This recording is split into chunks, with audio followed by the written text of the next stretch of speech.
Hey everybody, today I want to talk about real estate. A lot of Americans are moving to Spain these days. A lot of people from other countries have been moving to Spain for a long time. So I've talked about that a little bit on my podcast. Today I wanted to give you some useful vocabulary to talk about different types of housing in Spain. Types of houses, basically. If you are moving to Spain, you're going to need to read some real estate listings at some point, and reading the real estate listings is a challenge if you don't know the correct vocabulary. The first thing you probably need to do on a real estate website is to choose between options like vivienda o local or alquiler o venta.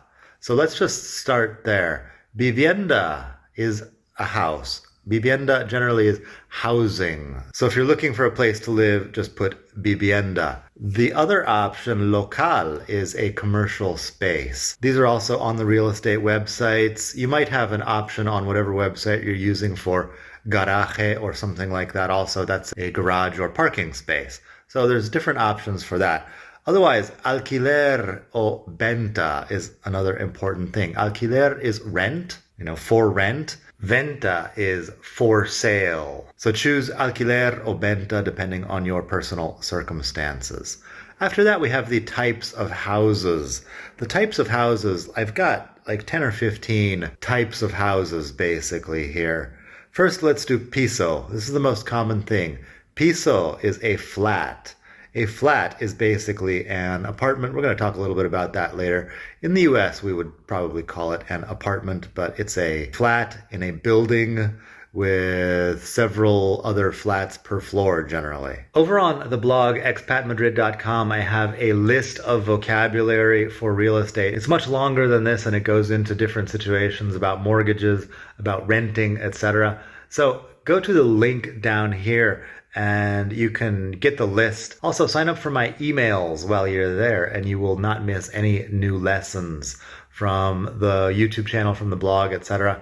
I'm teaching Spanish. I also talk a lot about Spanish culture. So expatmadrid.com. The link down here will take you directly to the real estate vocabulary, and you can also sign up for my emails. Another thing with piso is habitación en piso compartido. So piso compartido is a shared flat. This is something that students and younger people do. This is where I started when I was first in Spain, is sharing a flat. So habitación is a room, and then piso compartido is the shared flat. Habitación en piso compartido. While we're on the topic, every real estate listing is going to say something like dos habitaciones, tres habitaciones. You will often see the abbreviation HAB, which nobody says it, but it's the abbreviation HAB. This is, 2 bedrooms, 3 bedrooms, however many bedrooms we're talking about. Another type of house is a chalé. Chalé is generally what they call a single family home that doesn't share walls with other people. So in the US, we might just call this a house. Chalé generally has a front and or backyard. I would think both. And it is 2 or 3 stories tall. It's a chalé. Another type of house in Spanish is Casa Adosada. Casa Adosada is terraced housing. These are single family homes that share walls between them. I think in the US we might call them row houses. Like Baltimore, Maryland has a lot of these. The brownstone type thing you see in New York City or in Brooklyn or whatever may be a type of terraced houses. Anyway, that would be a casa adosada. You can also see chalé adosado. Chalé adosado is probably just the same thing as a casa adosada. Here in Spain, chalé is like a rich people thing. I don't have anywhere near chalé money, and neither does anybody I know, I think. The most common thing here in Spain is to live in a flat, in a block of flats with other people. After that, we have a couple of other things. Apartamento. Apartamento is generally considered to be a small flat, usually 1 bedroom, so it's made for 1 or 2 people. It's not a family dwelling. Apartamento can also be sort of temporary, like un apartamento turístico is a, tourist rental. In that case, we're maybe not talking about the size of it. Generally, people use piso to talk about where they live. Apartamento is a more specific thing that you wouldn't use without a reason, such as that it is a small one bedroom or a temporary accommodation. Estudio is a studio apartment. A lot of words that begin with ST or SP or S plus another consonant in English, in Spanish they have an E at the beginning. So school is escuela. They don't really pronounce the SC at the beginning of the word very well. So escuela. Studio is just apartment that's all one room, I guess. The Spanish word estudio. This is usually cheaper accommodation for students also. A couple more types of houses in Spanish. We have villa. Villa is a villa. It's a, Chalé surrounded by land. It might be sort of off in the country somewhere. The word villa is that. Villa is also an old word for a city. La Villa de Madrid is something you'll occasionally see. It's the city of Madrid. It's a rather long story that is, not relevant to this point. Another word that has two meanings is finca.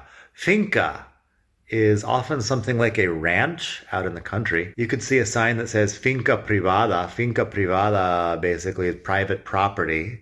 La finca could also be the block of flats. Here where I live in Barcelona, I'm in a block of flats and we have the administrador de fincas.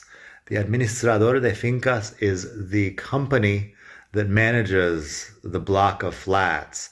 So if they need to, do maintenance on the building, they need to redo the facade on the building, the administrador de fincas does this. They collect the money from all of the property owners and they hire the company, etc. So you don't have somebody like me who has no idea, just hiring contractors. So finca can be a rustic property like a ranch or something similar, or it can be the block of flats. You could use the word bloque for a block of flats or edificio.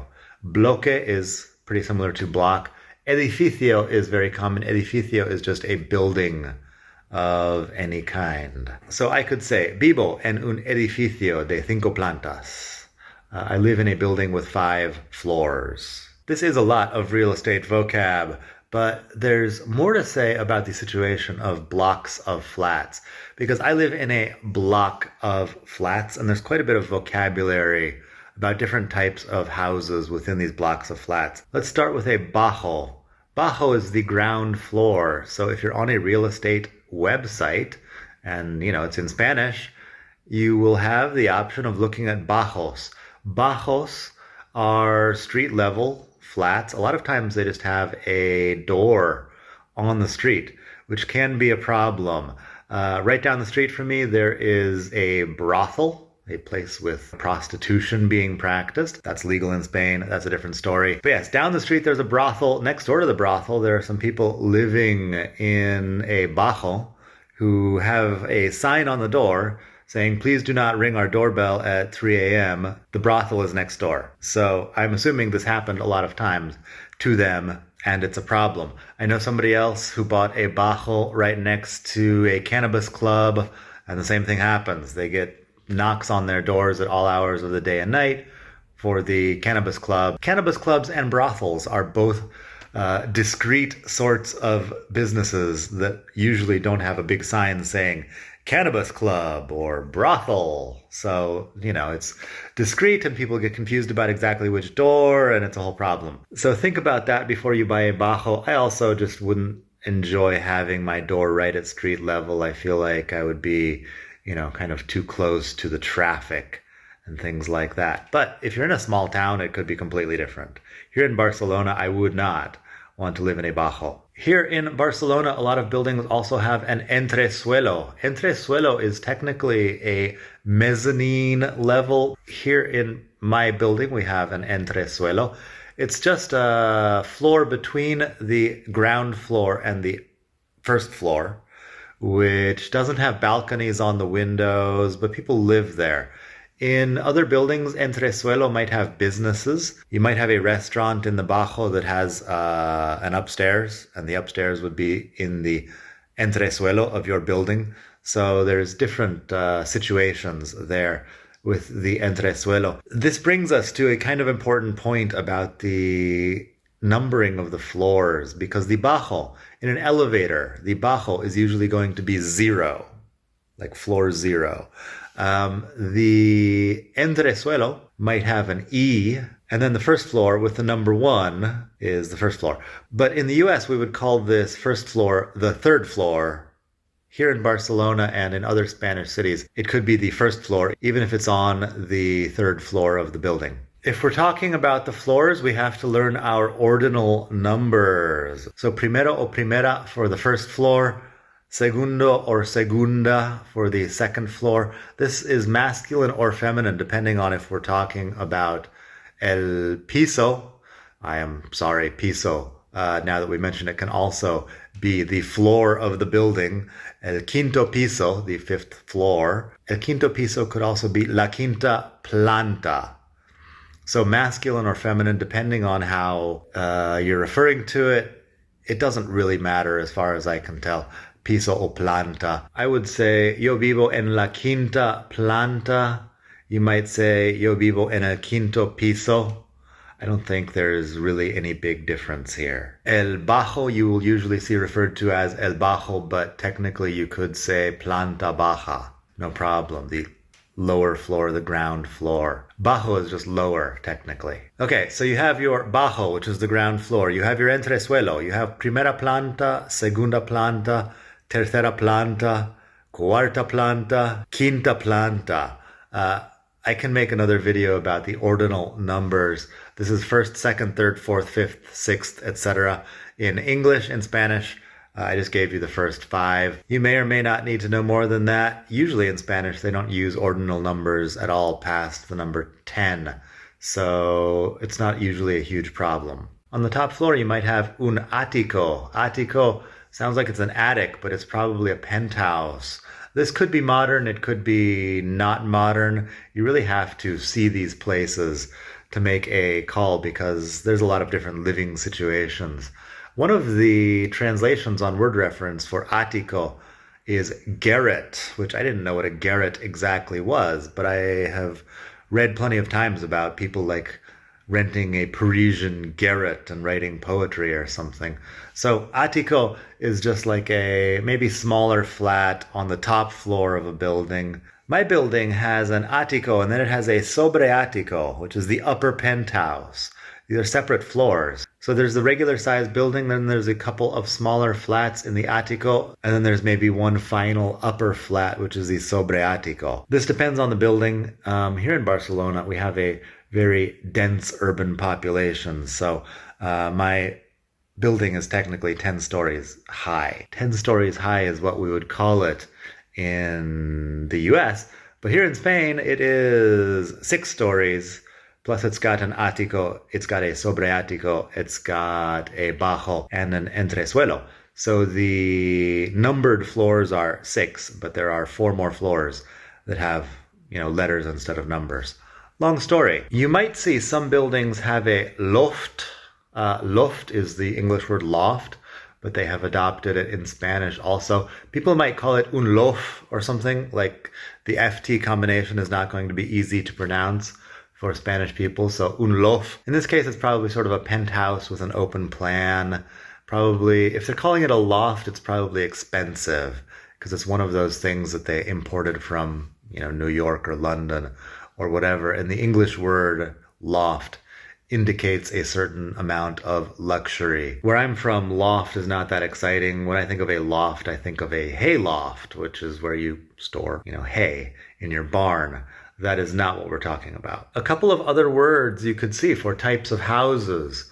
Sótano is a basement. Sótano could be in a shopping center or something also. Maybe there's part of it underground or whatever. In some buildings, there's somebody living in the sótano. There's a sótano, which is the full basement. There's also a semi-sótano. Semi-sótano is something that probably has like windows onto the street, but it's partially underground also. It's a semi-basement. I don't know if we have a word for this in English. But yes, sótano is basement. Semi-sótano is a semi-basement, partially underground. I had a friend at one point who lived in a flat next to the Royal Palace in Madrid. It was a pretty nice place, but it was partially underground. Her living room was the ground floor, but then the bedrooms were in the basement. So it was the sótano. It can be kind of dampened and moldy or something like that. Always make sure you see a place before renting it, obviously, because, you could get anything, literally anything. There's a lot of living situations here that are rather precarious, and you might not want to spend your money on them. Okay, we're almost done here. I wanted to talk a little bit about interior and exterior before we finish, because this is an important part of your real estate listings also. Interior is that the windows are on the patio. Interior. Exterior is that the windows are on the street. So this again depends on the building. Here in Barcelona, we have a lot of very large blocks where the patio is basically the size of a full city block. That's what I've got here. So being interior means I have a lot of light and I don't have the noise from the street. Positive thing. In other places, interior is going to be on some sort of small air shaft, and it might be a very dark and sad place. You could also have habitación interior, habitación exterior, if you're just looking to rent a room. Habitación exterior is going to be on the street. Habitación interior is going to be on the air shaft or patio. It really depends on the size of the patio, what you're getting here. It also might depend on what's happening in the patio. For example, a girl I was once dating had a room over the patio, and she had a woman in her building who lived in the bajo, who would be barbecuing on the patio at like 3 a.m. That was a problem. So these are the kinds of things that you're not going to really know before you move in sometime. It's good to ask questions about the building if there are like positive and negative things about the building before you commit to some place. So exterior means that it's facing the street, could be noisier, could be brighter. It might depend on the quality of the windows or whatever. Interior means facing the patio, and it really depends on the size of the patio. While we're here, head to my website, expatmadrid.com. I'm living in Barcelona these days, but expatmadrid.com has a lot of information for people hoping to move to Spain. If you find this information useful, you could go to expatmadrid.com/donate.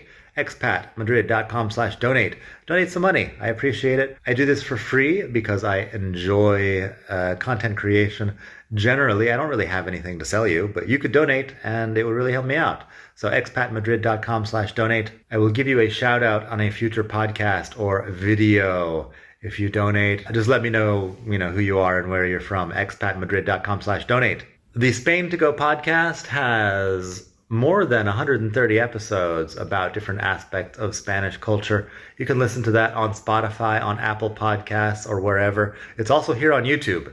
Easy thing would be to listen to it right here on YouTube. Spain to Go is the name of that podcast. Thank you very much. Please like and subscribe, etc., etc. From beautiful Barcelona, thanks for watching. Bye.